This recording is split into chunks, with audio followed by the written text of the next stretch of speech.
और ऐसे सती जी का फिर आगे घटना घटित होती है कि यहाँ दुखी है, चली गई, पर सूचना मिली कि पिता के यहाँ यज्ञ हो रहा है, आई कैलाश से आ गई इस मर्तलोक में, कनखर हरिद्वार में पिता के यज्ञ में। और वहाँ जो घटनाएं घटित हुई, देह का त्याग हुआ, लेकिन हृदय का प्रेम है भगवान शिव से।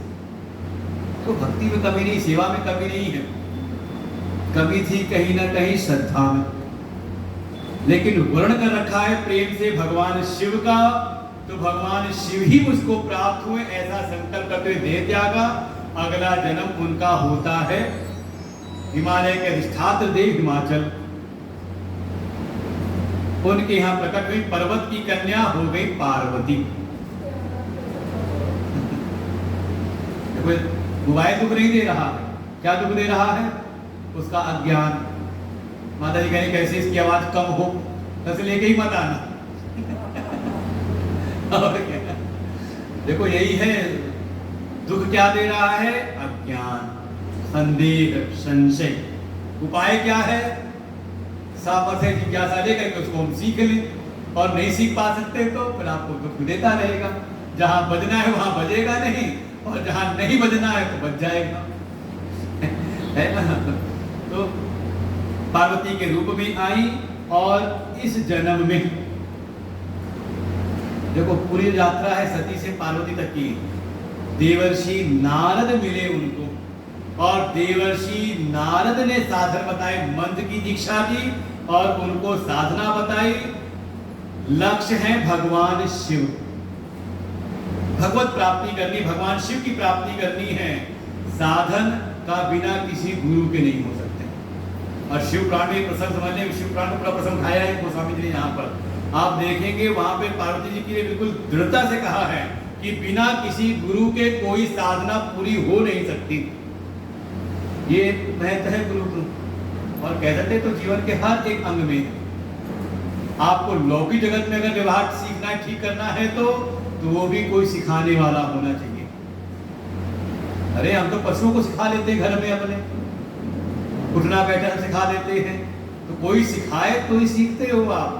तो ऐसे ही भगवत प्राप्ति करनी, अध्यात्म मार्ग में आगे बढ़ना है, तो कोई ना कोई गुरु अवश्य है जो हमें निरंतर मार्गदर्शन देता रहे। बस ये है, इसमें शिष्य की योग्यता है कि वो श्रद्धा से युक्त रहे, हर समय उसको रहे कि गुरुजी ने जो कहा है बिल्कुल वो सत्य है।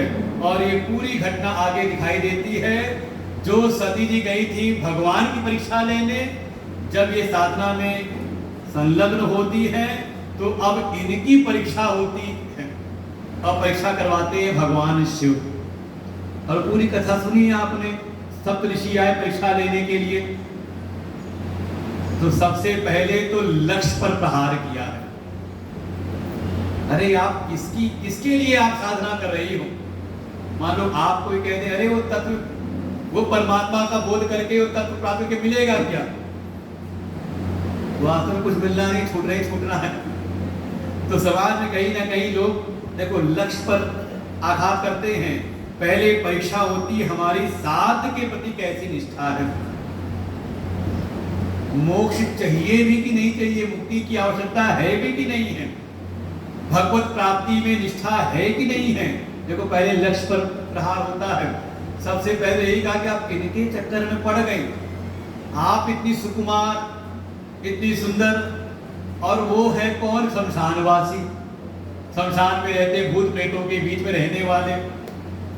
अरे आपके लायक तो आप कहिए तो हम बात करें।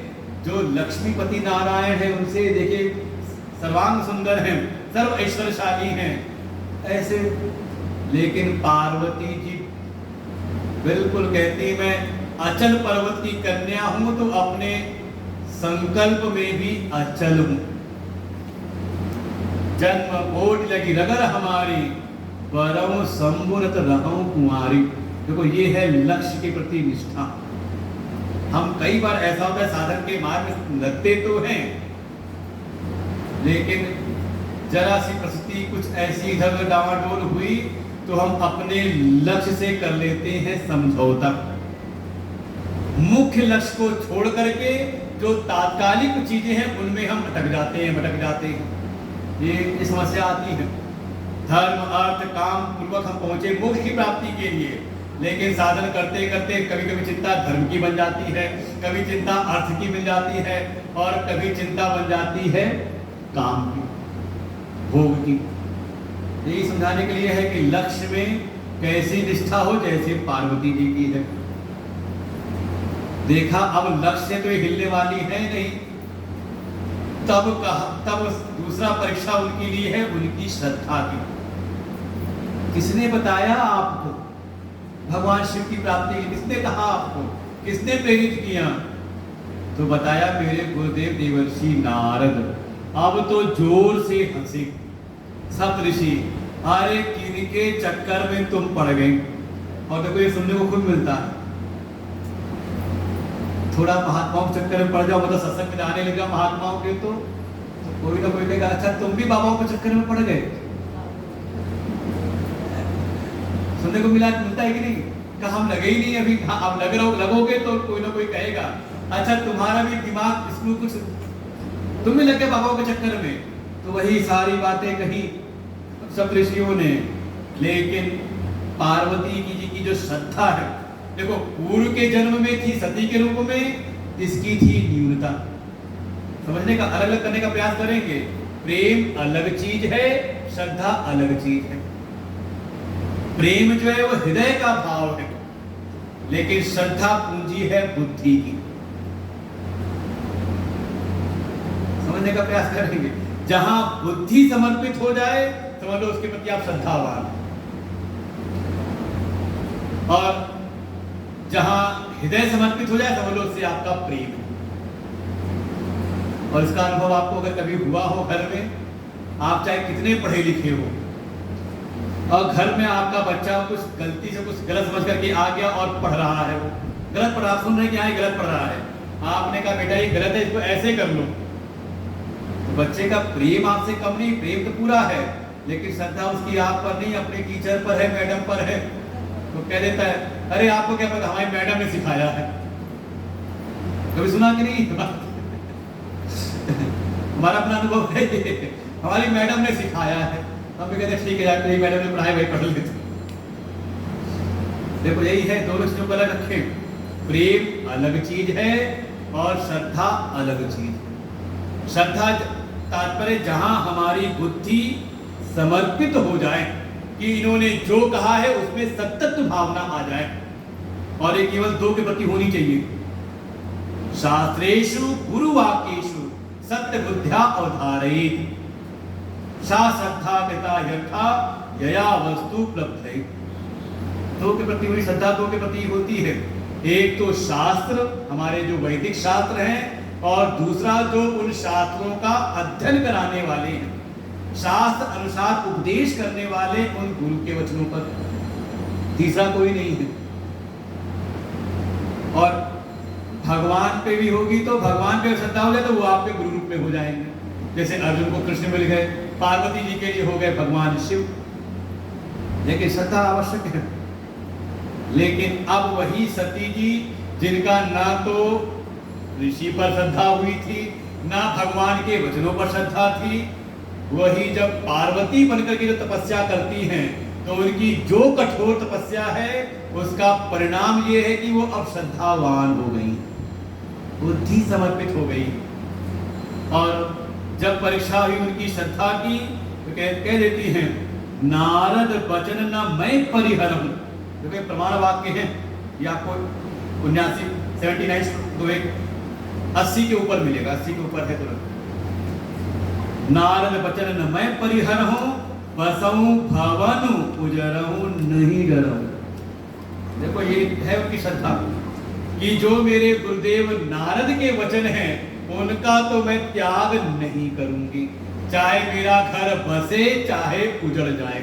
क्योंकि उन्होंने यही कहा था, कहते बाबा चक्कर में पड़ गए तुम्हारा भी सत्यानाश हो जाएगा, ऐसे समझाते हैं लोग। और बिल्कुल ये तो बात कही है कि किन किन नारद के चक्कर में पड़ गई। जो नारद के चक्कर में पड़ा है सब मटिया मेट हो गया सबका सब। पार्वती जी कहती बिल्कुल गुरु के वचन प्रतीति न जेहि सपने हूं सुगम न सुख सिद्धि। जिसके हृदय में गुरु वचनों पर विश्वास नहीं है, उसके लिए सपने में भी जो नित्य सुख है, जो साधनों की सिद्धि है, का सपने में भी उसको नहीं हो सकती।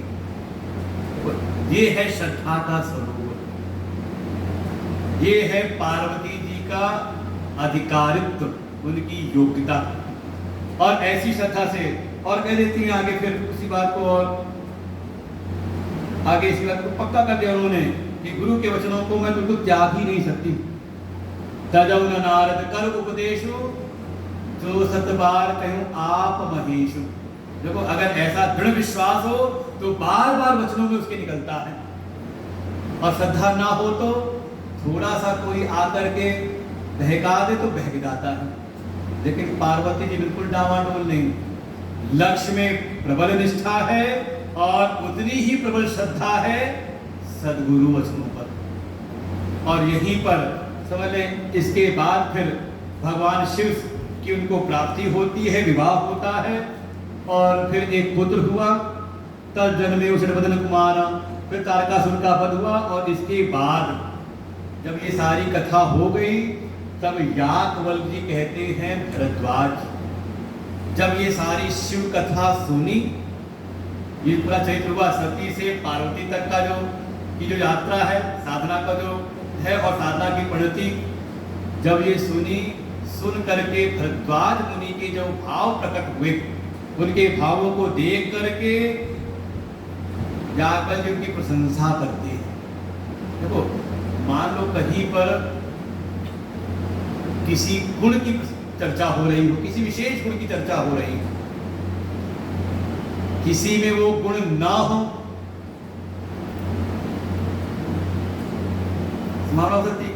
किसी विशेष गुण की चर्चा हो रही, चरित्र की चर्चा हो रही है, और उसके चरित्र में वो गुण ना हो, तो अगर वो श्रद्धा से न्यून है तो उसके आंखें चढ़ जाएंगी, चेहरे के भाव बदल जाएंगे। कौन आगे समझाने वाले हमको ये? लेकिन अगर श्रद्धा है तो मन में भाव होता है कि हमें भी ऐसा ही होना चाहिए। देखो, भीतर का भाव अगर है, अगर विपरीत है तो भी चेहरे पर उसके भाव प्रतिलक्षित हो जाते हैं। और अगर भाव ऐसा है कि नहीं, हमें तो न्यूनता है लेकिन हमें भी ऐसे ही प्रयास करना है, संजिहानस्तु वापरः, थोड़ी जमाई ली, लगता है कि हाँ अब हमें भी ऐसा ही करना है, संकल्पित हो गए, उत्तिष्ठान, खड़े हो गए, संकल्पित हो गए कि नहीं हमें भी ऐसे ही करना है, तो वो चेहरे का भाव अलग हो जाएगा।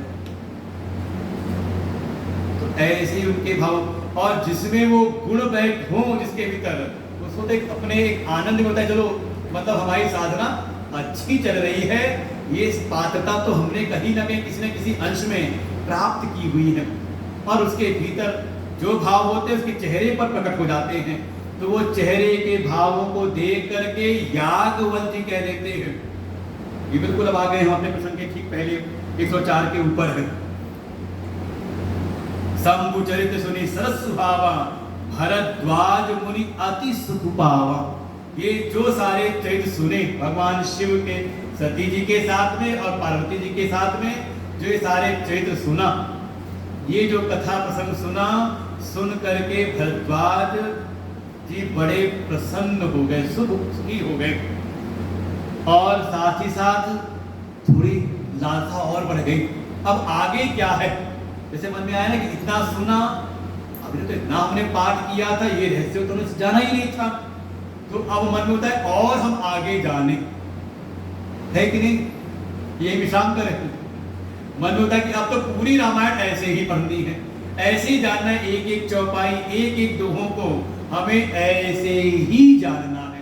तो लालसा बढ़ी ना और सुनने की, कि नहीं 7 दिन पूरी कथा पूरी करनी है, उत्तरकांड तक। कहा नहीं, लगा कि नहीं, इसको और विस्तार से हम जाने। और नैन ही नीर रुमावली ठाड़ी, नैनों से कुछ जल आने लगे। देखो ये भाव होते छलक पड़ते हैं, जैसे हम भी सुनाते सुनाते ठाकुर का चेहरा देखते रहते हैं। इसीलिए कल माता जी लोग इधर बैठे, तब मैंने सामने बैठो तो पता लगा कि प्रभाव कुछ हो भी रहा कि नहीं। लगता है कि आज सब उब रहे हैं, तो फिर हम लोग अपना टोन ऊपर नीचे करते हैं प्रसंगों का। लगता है लोग बिल्कुल अलर्ट होकर सुन रहे हैं, तो होता है चलो और गहन जा सकते हैं, गहनता में जा सकते हैं। तो ऐसे उनके पूरे भाव को देख करके अब सर्टिफाई करते हैं। देखो कैसे देखा, दशा दे कि हर्षे मुनि ज्ञानी, जो सामने श्रोता है उनकी दशा को देख करके मन प्रफुल्लित हुआ, प्रसन्न हुए। कौन? सुनाने वाले वक्ता याज्ञवल्क्य मुनि, कि वास्तव में अच्छे श्रोता मिले हैं। देखो श्रोता अच्छे होना तो वक्ता का हृदय भी प्रसन्न हो जाता है। यमराज कहते नचिकेता से, अरे नचिकेता तुम्हारे जैसा श्रोता शिष्य की तो कामना लालसा करते हैं वक्ता लोग कि तुम्हारे जैसा कोई शिष्य मिल जाए, प्रसन्न हो जाते हैं। और फिर कह देते हैं, सत्याग्रह करते हैं, अहो धन्य तुम जन्म मुनीसा, तुम ही प्राण सम प्रिय गौरीसा। तुम्हारा तो जीवन धन्य हो गया कि तुम्हें ये प्रसंग इतना प्रिय लग रहा है। क्यों प्रिय लग रहा है? केवल कथानक के लिए नहीं, बल्कि इस कथा प्रसंग से जो सिद्धांत निकल करके आए हैं उनके प्रति तुम्हारे भीतर एक रुचि है, लालसा है। और फिर संकेत करते हैं, शिव पद कमल जिनहि रति नाही, राम ही ते सपने सुहाई। अगर भगवान शिव में अगर किसी की प्रीति नहीं है तो, अब यहाँ भगवान शिव समझ ले गुरु रूप में आ रहे हैं। इसलिए आप प्रारंभ में जब मंगलाचरण पढ़ेंगे 7 श्लोकों में, तो वहां पर भगवान शिव की 2 बार स्तुति की है। भवानी शंकर वंदे श्रद्धा विश्वास रूपिणों, और पुनः फिर उनकी स्तुति की है गुरु के रूप में, कि साक्षात शिव ही गुरु रूप में आते हैं। तो अब यहाँ पर हो रहा है तात्पर्य ये कि आगे के जो वक्ता हैं, अगले जो वक्ता हैं कथा के, कौन है? भगवान शिव। कथा कौन सुनाया? ज्ञान का उपदेश किससे मिलेगा? कहा गुरु से। तो गुरु के चरणों में अगर किसी की प्रीति नहीं है, समर्पण नहीं है, तो वो इस ज्ञान में प्रवेश नहीं कर सकता। श्रुति भगवती कह देंगी, यस्य देवे परा भक्ति यथा देवई तथा गुरु, कि जैसी भक्ति हमारी अपने इष्ट में है, अपने देवता में है, अपने भगवान में है, वैसी ही भक्ति जब गुरु के चरणों में हो जाती है, गुरु के प्रति हो जाती है, तभी ये सारे शास्त्रों के जो रहस्य हैं वो हमारे हृदय में स्थापित होने लगते हैं। क्योंकि जिस लक्ष्य को हम पाना चाह रहे हैं, तो भाई कहा है, शिव सम को रघुपति व्रतधारी, कि शिव के समान कौन ऐसा व्रतपति होगा जो राम के व्रत में बिल्कुल प्रगाढ़ है। तात्पर्य कर रहे हैं कि जिन भगवान की प्राप्ति हम करना चाह रहे हैं, उन भगवान में कौन ऐसा है जो बिल्कुल निष्ठा पूर्वक लगा हुआ है। तो कौन है? कहा गुरु जी हैं। जो गुरु जी भगवान में निष्ठ है, भगवत निष्ठ है, ब्रह्मनिष्ठ है, तो उन्हीं से तुम्हें प्रेरणा मिलेगी ना उस मार्ग में आने की। इसलिए जो गुरु के प्रति समर्पित हो जाते हैं, जिनकी भक्ति गुरु के चरणों में समर्पित हो जाती है, परिणाम में उसको भगवान की प्राप्ति होती है, वही इस तत्व का के ज्ञान का अधिकारी हो जाता है। तो सारे पूर्व के प्रसंग का एक निचोड़ है कि जब तक गुरु चरणों में प्रगाढ़ श्रद्धा नहीं होती, बिल्कुल एक स्थान तो ऐसा होना चाहिए जहां पर कोई इफ और बट ना हो, किंतु परंतु ना हो।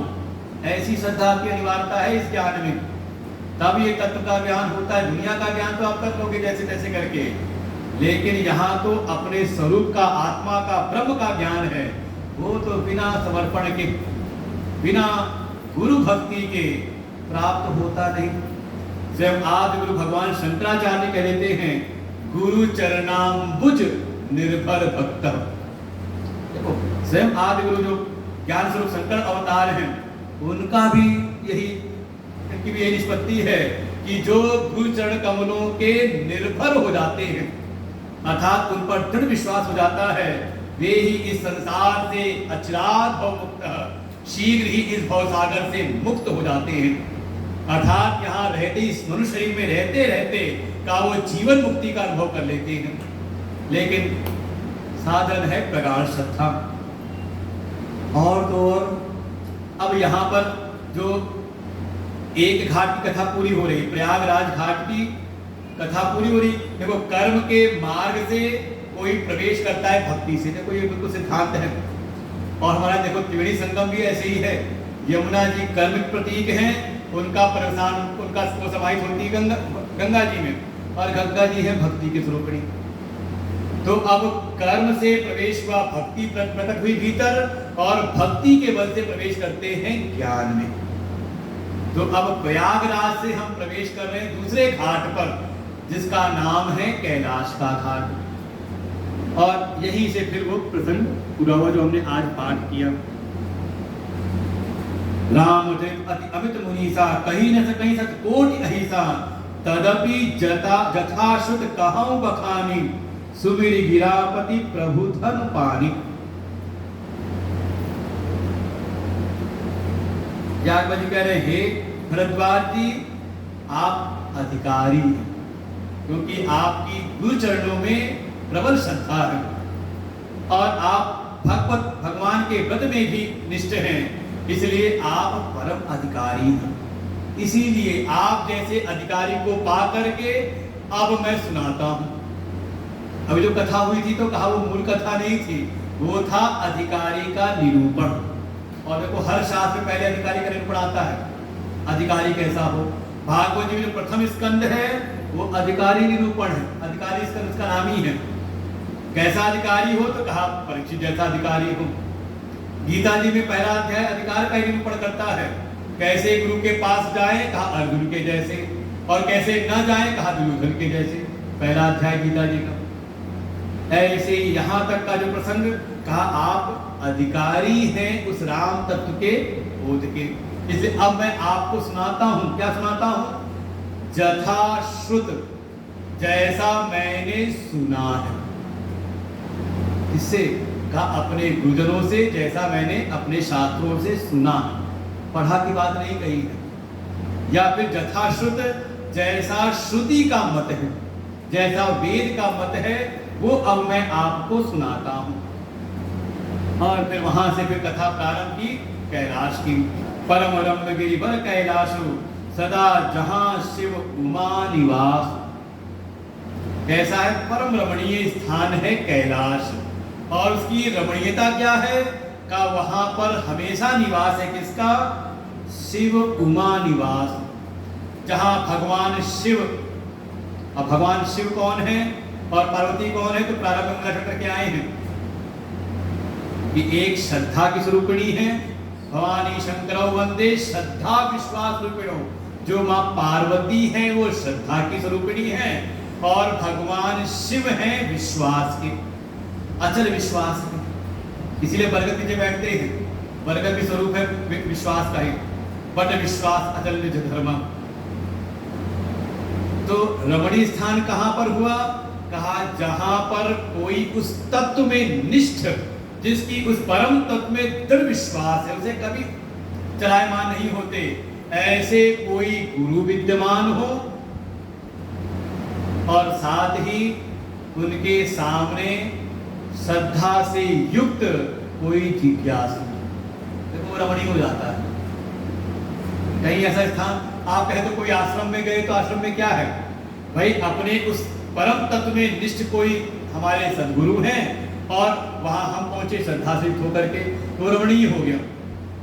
और मान लो गुरु जी तो हैं वहां पर, और हमारे तो श्रद्धा ना हो और गुरु अनुशासन में रहना हो, तो आपको रमणीय नहीं लगेगा वो, तो मन में होगा। क्योंकि आश्रम में कई बार ऐसी व्यवस्था हो जाती है कई बार, तो लगता है सेवकों को कि गुरु जी कब जाएंगे, कितने दिन के लिए आए हैं। देखो किसी के लिए वही रमणीय हो रहा है, वही आश्रम, उसको आनंद मिल रहा है, और कोई वहां पे राहत इंतजार कर रहा है कि अच्छा देखो यहाँ पे हो सकता है कि नहीं।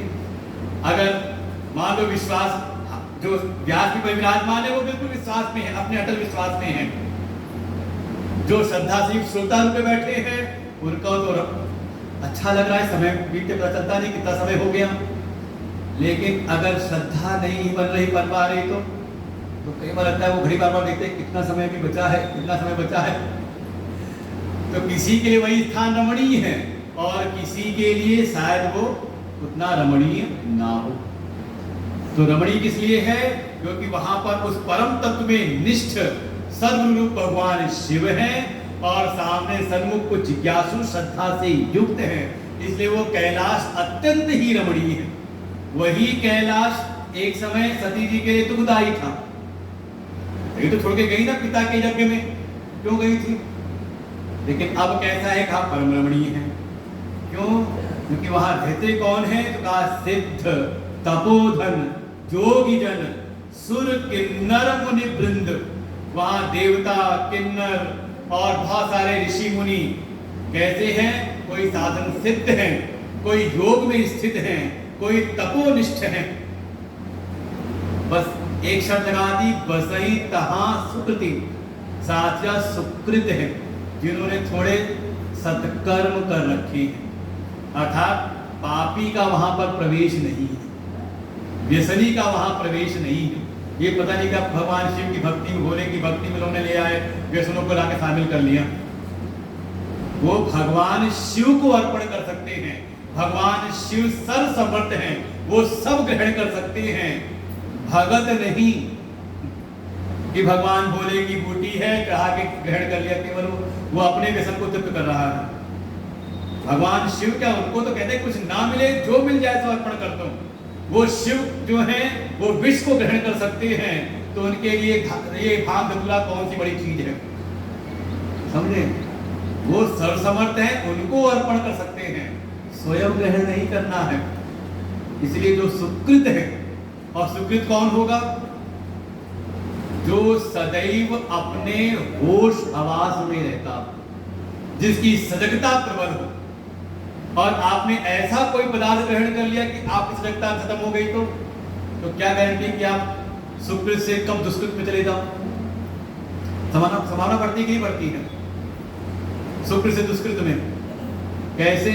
कहा हमने ऐसे किसी पदार्थ को सेवन कर लिया जिससे हमारा होश रहा ही नहीं, फिर बाद में पश्चाताप कहते हैं तो गलती से हो गया। इसलिए शब्द क्या? सुकृत। जो सुकृति हैं, जो सदैव अपने कर्मों में सजग रहते हैं, ऐसे वहां जा करके उनको आनंद मिलता है उस कैलाश पर्वत पर। हरिहर विमुख धर्म रति नाही, वहां जो है उनका ना तो हरि ना हर। देखो दो मूल हैं, भगवान नारायण उनको कहा हरि और भगवान शिव उनको कहा हर। तात्पर्य दोनों का यही है, जो शरणागत के कष्टों का हरण कर ले, तो उनके धर्म से जो बिल्कुल विमुख नहीं रहते, अर्थात धर्मनिष्ठ हैं, धर्म का पालन करने वाले, ते नर जिनकी धर्म में रति नहीं है, वो वहां पर सपने में भी नहीं पहुंच सकते। तात्पर्य ये है कि जो धर्म में जिनकी रति है, उनका ही प्रवेश भगवान के धाम में है। इस सत्संग में प्रवेश उन्हीं का है। और वहीं पर एक विशाल बरगद का वृक्ष है, हमेशा वो नया रहता है, कभी बूढ़ा नहीं होता, वो नित्य नवीन रहता है। कैसा वृक्ष है? का वो अटल विश्वास का वृक्ष है। विश्वास कभी डावाडोल नहीं होता। और उसी बिटप जो है, और वहां बताया भाई वहां पे तीनों प्रकार की मंद, सुगंधित, शीतल वहां वायु का बहाव होता रहता है, अच्छी वहां छाया रहती है, और भगवान शिव का वो विश्राम स्थल है। कहां पर? का वही विश्वास रूपी बट वृक्ष, उसी में जाकर वो बैठते हैं। और एक दिन वही भगवान शिव विराजमान हुए। एक बार तर प्रभु गए हूं, तरु बिलो की कुर अति सुख भयम, वो देखा और बड़े प्रसन्न हुए। अब वास्तव में ये गुरु के लक्षण हैं, वो सदैव अपने उस तत्व में, ठीक है बाहर की परिस्थितियां कभी डामाडोल होती हैं, लेकिन उन परिस्थितियों में भी रहते हुए वो अपने उस अटल उस स्वरूप में निहार करके का वो परम आनंद रहते, आनंदित होते हैं। जैसे ही पहुंचे और फिर मन में हुआ वहां बैठने, तो कैसे बैठे? आज्ञा नहीं थी, आसन लेके आओ, बिछाओ। निज कर दासी नाम रिपु छाला, अपनी जो बागंबर है, जो छाल है, उसको खुद ही अपने हाथ से बिछा दिया। भगवान शिव स्वयं से भी हैं, अपना काम खुद करने में कोई संकोच नहीं होता। नहीं तो थोड़ा सा कोई ज्यादा पढ़ ले, कुछ ज्यादा हो जाए तो ठीक है, कोई सेवा करने वाले हैं कर रहे हैं, लेकिन नहीं है तो वो राह नहीं देखते। ऐसे नवाबी नहीं होती कि दुश्मन आ गए लेकिन जूता भागे कैसे, कोई जूता तो पहना है पहले हमको। ऐसे नहीं है, स्वयं से भी स्वभाव है। देखो ये साधक के लक्षण हैं, अपने हाथों से और बिल्कुल सहज ही, कोई अकारण, जैसे बिल्कुल सहज स्वभाव में, अत्यंत सहज। और यही है ज्ञान निष्ठा का लक्षण। जो ज्ञान है वो आपको सहज बना देता है, आपको सरल बना देता है। हाँ ये है कि कई बार ऐसे ज्ञानियों की सरलता को ना लोग अन्यथा ले लेते हैं, लेकिन जो ज्ञानी है वो अपनी सहजता सरलता में रहते हैं। और लोग कई बार अवमानना भी करते हैं आसपास के, लेकिन उनको कोई फर्क नहीं, अपनी सहज अवस्था में। कुंद इंदुर गौर शरीरा, ये तो बिल्कुल उनके स्वरूप का है। कैसे है भगवान शिव, बिल्कुल गौर वर्ण के, और पूरा उनका फिर तरुण अरुण अम्बुज समचलना, उनके चरणों का, उनके नेत्रों का, उनकी भुजाओं का, और उनका जो आभूषण क्या है, थोड़ी उनके बढ़िया भस्म लगी हुई है विभूति, फिर कुछ सांप लगते हुए हैं भुजंग, यही उनके अलंकार है, भूषण है, यही धारण करते हैं। और हैं कौन, त्रिपुरारी, त्रिपुरासुर का वध करने वाले। आननु शरद चंद्र छविहारी, और उनका मस्तक सदैव आनंद में, और मस्तक पर चंद्रमा विराजमान है। जटा मुकुट सुरसरित सिर, लोचन नलिन विशाल, जटाओं का मुकुट बना रखा है। ये जटाएं जो हमारे केश है ना, ये केश को माना जाता है काम का प्रतीक। एक दैत्य आया केशी, वो काम का प्रतीक था। और जब आता है दैत्य तो जो भी मंत्र राशियां हैं, वेद राशियां, उनको आहार करते, खाता था उनको। और कोई वेद पाठी, वेद ज्ञानी कोई हो तो ऋषि मुनियों को खा लेता था। तात्पर्य है कि जब भीतर काम आता है तो हम वेद की मर्यादा का उल्लंघन कर जाते हैं। लेकिन भगवान शिव कैसे हैं, उन्होंने अपनी समस्त कामनाओं को लपेट के जटा बना करके उसका मुकुट बना रखा है, अर्थात अपने वश में कर रखा है। इसलिए उनका नाम है काम रिपु, काम देव का भी दहन करने वाले। ऐसे भगवान शिव, ये समझे, ये गुरु के लक्षण, शिव के रूप में गुरु के लक्षण हैं। सदगुरु एक सहज सरल स्थिति में रहते हैं, उनके हर एक चीज गौर वर्ण मतलब अर्थात सदैव सत्व भाव में रहने वाले। रजस तमस उनमें आते हैं तो परिस्थिति वशात आते हैं, लेकिन वो सदैव सत्व में ही स्थित रहते हैं और समस्त कामनाओं को अपने वश में कर करके। और लोचन कैसे हैं, नलिन विशाला, जैसे कमल दल हो ऐसे विशाल नेत्र है। कोई शरणागत आ जाए, कोई श्रद्धा से युक्त आ जाए तो उनसे वो ओझल नहीं होता। ऐसे उनकी कृपा दृष्टि सब पर रहती है। नीलकंठ रावण निधि, सोहबाल विदुभार, बाल चंद्रमा मस्तक पर हैं और गले पर विष को धारण कर रखा है। तो ऐसे जो सद्गुरु हैं, जो उस स्थिति में आ जाते हैं तो वो संसार वैवाहिक जगत में कुछ ना कुछ विष भी मिलता रहता है। वैवाहिक जगत में कोई कुछ बोल देता है, कोई अवमानना कर देता है तो उसको बहुत ज्यादा ना तो मुख में रखते हैं, ना भीतर पेट में लेकर के जाते हैं, बल्कि उसको अपने ऐसे विष को कंठ में धारण करते हैं। देखो साधना के मार्ग में चलेंगे तो कभी ना कभी आपको कुछ सुनने उनने को मिल जाएगा। तो क्या करें, आप मुख में रखोगे तो बदले में उसने एक कही आप चार कहोगे, और भीतर लेके चले जाना मतलब उधर में तो आपको बार बार उबाल मचता रहेगा, याद आता रहेगा उसने ऐसा कहा था। भगवान शिव ऐसे संसार में जो विष मिलता है उसको अपने कंठ में धारण करते हैं, और देखो कंठ आपको विस्मृत रहता है, ध्यान नहीं रहता। ऐसे ही कुछ होता रहे तो उसको विस्मृति में डालते रहे। ज्यादा अब संसार का ये बोझना, इसने क्या कहा था, इसने क्या किया था, सबसे मुक्त ऐसे भगवान शिव। और फिर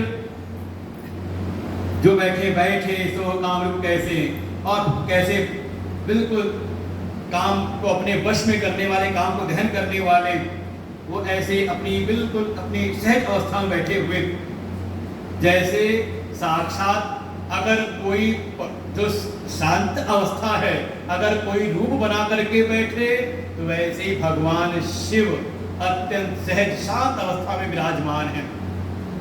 और ऐसा बैठे भगवान शिव को देखा मां पार्वती ने, उनको लगा ये अवसर अच्छा है।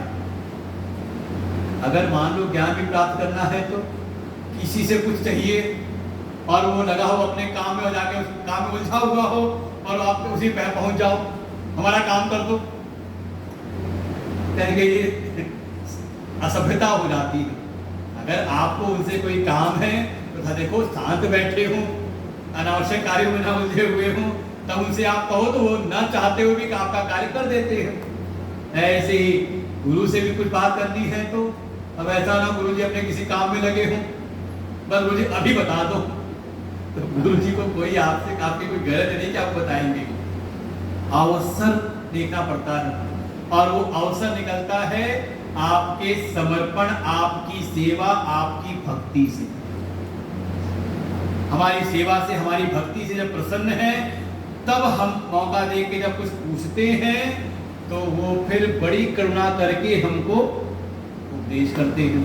तो ऐसे ही मौका अवसर देखा पार्वती जी ने, और अब पार्वती जी अपनी जिज्ञासा को वहां पर निवेदित करती है। तो कैसे, तो हम लोग कल देखते हैं, आज यहीं पर विश्राम लेते हैं। पूरा जो प्रसंग है यहाँ तक का शिव चरित्र का, वो है अधिकारी निरूपण। अधिकारी कैसा हो, तो कैसा हो अधिकारी का, श्रद्धा से युक्त हो, संशयालु ना हो, संशय में नकारने की भावना रहती है। और कोई श्रद्धालु हो जाए, श्रद्धा से युक्त हो जाए, तो उसमें स्वीकार करने की भावना भीतर गहन होती है। तो संशय ना हो बल्कि श्रद्धा से युक्त हो। जहां बुद्धि समर्पित हो जाती है तो वहां हम हो जाते हैं श्रद्धालु। तो हृदय का समर्पण, प्रेम भी चाहिए, साथ ही साथ हमारे बुद्धि का समर्पण भी आवश्यक है। इस श्रद्धा से कोई युक्त होकर के अब जाए गुरु की शरण में। कैसे, तो अधिकारित्व के साथ में विधान का भी पालन करना है। तो पार्वती जी पूरे विधान का यहाँ पर पालन करते हुए भगवान शिव के शरणागत होती हैं और फिर भगवान शिव से प्रश्न करती हैं। सूत्र तो गीता जी में है, तद्विधि प्रणिपातेन परिप्रश्नेन सेवया, कि सेवा हो, सेवा से युक्त, फिर प्रणिपात प्रणाम भी करे और फिर प्रश्न करे। तो ये तीनों जो सूत्र हैं ये पार्वती जी यहाँ पर प्रदर्शित करती हैं। तो हम लोग कल आगे का सुनते हैं, आज यहीं पर विश्राम।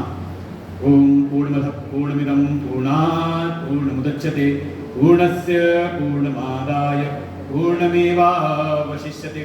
ओम शांति शांति शांति। हरि ओम। श्री गुरुभ्यो नमः। हरि ओम।